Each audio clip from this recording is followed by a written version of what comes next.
أعوذ بالله من الشيطان الرجيم. عفى الله عنك لما أذنت لهم حتى يتبين لك الذين صدقوا وتعلم الكاذبين. لا يستأذنك الذين يؤمنون بالله واليوم الآخر أن يجاهدوا بأموالهم وأنفسهم والله عليم بالمتقين. إنما يستأذنك الذين لا يؤمنون بالله واليوم الآخر وارتابت قلوبهم فهم في ريبهم يترددون. ولو أرادوا لأعادوا له مدة ولكن كره الله بعاثهم فثبتهم وقيل اقعدوا مع القاعدين.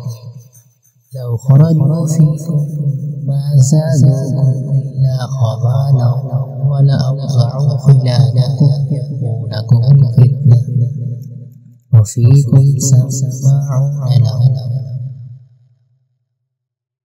والله عليم بالظالمين. لقد ابتغوا الفتنة من قبل وقلبوا لك الأمور حتى جاء الحق وظهر أمر الله وهم كارهون. ومنهم من يقول ائذن لي ولا تفتني ألا في الفتنة سقطوا وإن جهنم لمحيطة بالكافرين. إن تصبك حسنة تسؤهم وإن تصبك مصيبة يقول قد أخذنا أمرنا من قبل ويتولوا فرحون. قل لن يصيبنا إلا ما كتب الله لنا هو مولانا وعلى الله فليتوكل المؤمنون.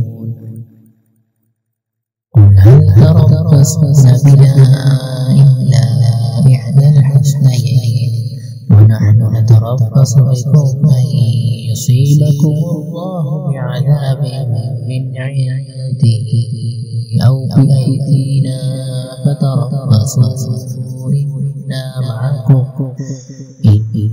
معكم متربصون. قل أنفقوا طوعا أو كرها لن يتقبل منكم إنكم كنتم قوما فاسقين. وما منعهم ما تقبل منهم نفقاتهم إلا أنهم كفروا بالله ورسوله ولا يأتون الصلاة إلا وهم كسالى ولا ينفقون إلا وهم كارهون.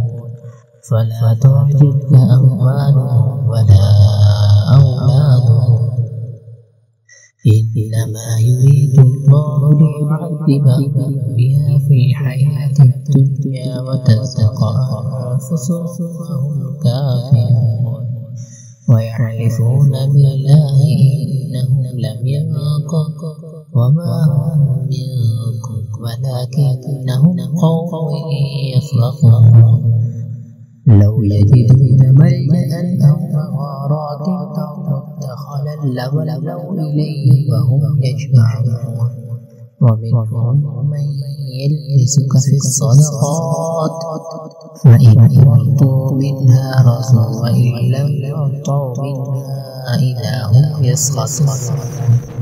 ولو أنهم رضوا ما آتاهم الله ورسوله وقالوا